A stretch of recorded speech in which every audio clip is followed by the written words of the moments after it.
right, so step one today is we're gonna cut this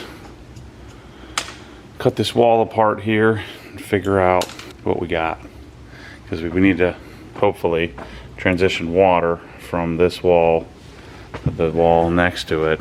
Now I'm guessing that wall is going to be all insulated, so we're going to have to yank some of that out, and then we'll see where the studs are. Well, you know, we'll probably have to block it out anyway. Yeah, well, we're going to for the shelf. And yeah, so what we'll do is get this. Probably should have bought a whole sheet of drywall. So yeah, we'll figure it out. So that was electrical I was feeling. Oh, good. You can go right in there. Yeah, it's metal stud. So we can just poke a hole in that stud, come here 90 through, it'll be easy. Where's the, okay, because I want to change the bib out there too on the outside. Out there, yeah, we can do that. Yeah, it's just PVC. Sweet. So, we should lay out where you want the water here. Well, you know what we should do? If we're gonna block all this, we should just take this whole chunk off, block it, and then we can get our framing in, get the plumbing done, and then just drywall the whole thing at one time. Yeah. So let's lay out where you want everything, and then we'll know where to cut. Got it. So that's P114, the shortest, 4-inch. Yeah. Anti-siphon, anti-freeze, all that business. That's nice. But this is like one of one. This is like the first one to come off the assembly line. Yeah. It's like $200 for that sucker, but you can feel it. It's about 5 pounds, 4 pounds. Yeah. Yeah, that's nice. Yeah, so we're definitely gonna have to block it off because we got metal studs. But well, let me go. I'm gonna go make a bucket filler, stainless. Yeah, I wonder how they want you to. There's a ring. See this ring here? Oh, okay. That's what I was gonna say. So it slides. That's what it is. It locks into this. Yep. Okay. So we want to lock that onto like a solid piece of 2x12. Yeah, we'll put a hole in that. Mount this ring. Yeah, like I want to be able to hang from that thing. Yeah. The double, they have a hot cold that's like I saw that $300 or $400. Yeah. But I mean, this is something you buy once. For sure, and then when you move, you take it out with and bring it with you. Yeah. The CR spot list dictates our height for everything else. So yeah, you want to be able to get those off. So it's double the height of that by plus a few inches, because you got to be able to clear the resin. Right. So, yeah, so I needed that. I mean, we can go measure the holes. Well, I would just make it, if you make them off the ground 24 inches, well, above this. I really love the height next door, so let's just go, well, all we have to do is measure our holes. So that was probably 40 something. Yeah. Yep. And then we'll hang our bucket filler. This time we won't make it an afterthought. We kind of forgot about it at Ed's garage.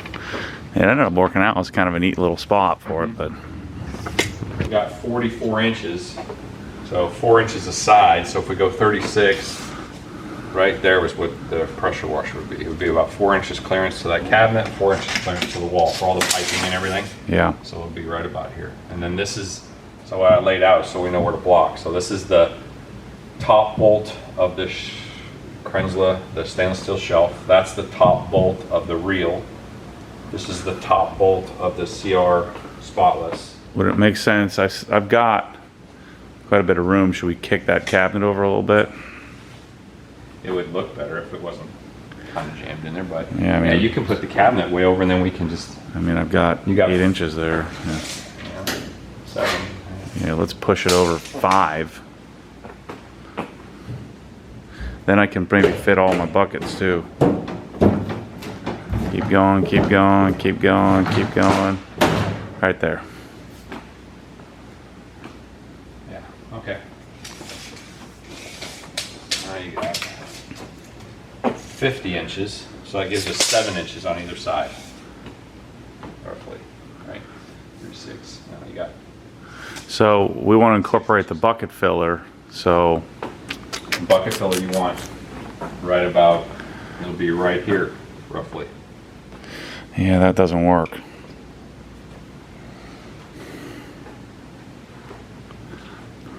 Yeah, let's roll our buckets over there. What if we put the filler on this wall? And reverse the plumbing. Oh yeah, that's what I was saying. Come straight up. And then we can 90 over with the Prevost and tee into the side of it rather than the way you've got it. It would just change your... So what did you say, 47? Is that what we were thinking? What if we scrap the bucket filler inside and do the bucket filler outside? Yeah, do that too. I like that better. You do? Yeah, if we take the bucket filler out here, we'll get a cap that hole, and we'll hang one here. Well, that makes more sense rigidity-wise because we can mount it to this, to the... We still have to put a... They'll block it from behind. Yeah. But this is pretty stout. It's 22 gauge. And can we move it over here? Yeah, there's a void back there. And I'll just store the filler in the cabinet. Whatever you want. We'll do whatever you want. Yeah.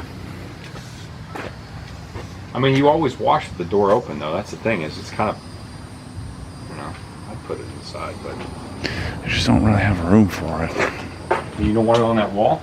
On the side, on the wall? Well, think about it. I've got to roll 2 buckets that are together into that hole. The only thing is you have to fill one and do that, fill the other. Should I just move this frickin' cabinet and what if we cornered up the cabinet and put the pressure washer? What do you mean corner? Put it here? Put the cabinet in the corner and then we have the whole wall to work with. Is it going to stick out? 36 inches. Yeah, it's going to be all the way here. No. I'm talking about horizontal. Oh, you're talking about just push, sliding it over here? Yeah. Oh, I see. The only reason I put it where they did because the darn hose bib was in the way.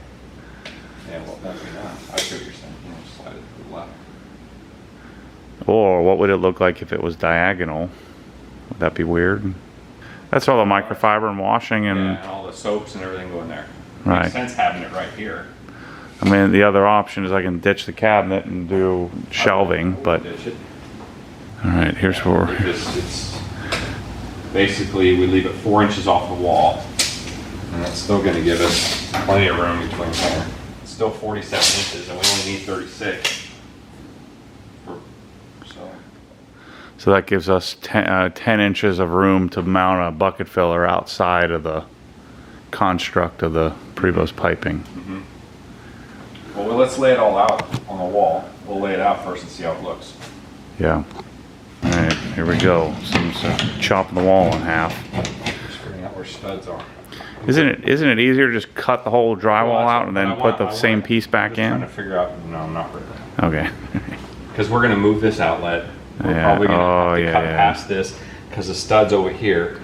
We need to anchor to a stud, and then there's no stud out here, so we got to find a second stud out here, or a third stud out here to block it all out. Or the other way to do it is if we take a 2x4, rather than putting big, 2x12s across, we can skin either side of because these are sheet metal studs, we can scab on a 2x4 and then inset a piece of 3/4 inch plywood behind the drywall and mount that, so that way we got this whole area will be a place that we can bolt to. Otherwise we got to take like 2x12s and string them all the way across and stack them.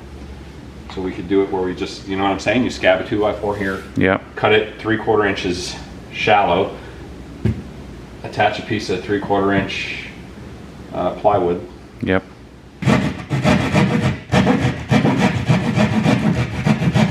Alright, so the studs are 16. Yep, that's good.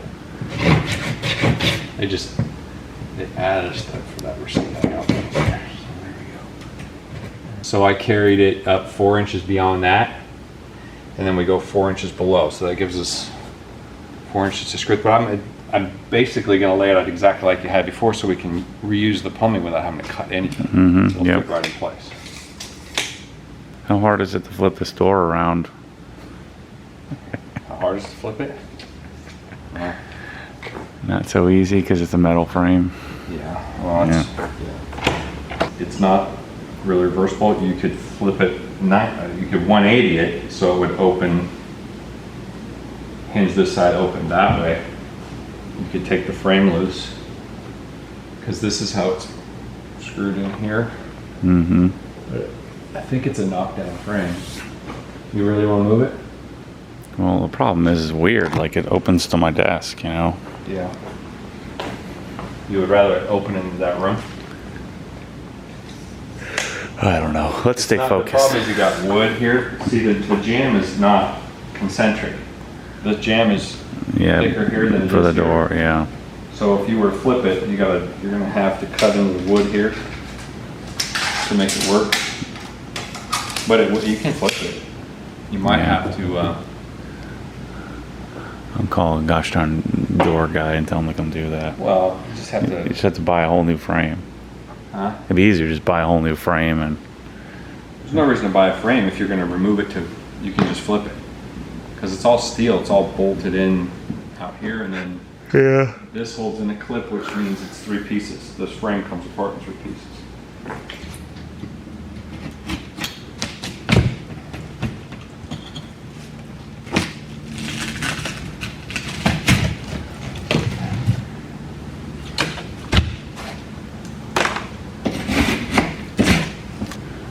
Just confirm where you want it with layout over there, kind of eyeball where you want it, and then we can determine whether we have to cut more drywall out here to block to put the hose bib out here, or do we want to somehow incorporate it in this space. We know we have to cut over here because I got to tie into that plumbing. Couldn't you, would it be possible to just jam it through these holes? Do you think this? Oh. You could we fish it? No, you got, I don't think so. I mean, no, because I got to drill through studs anyway.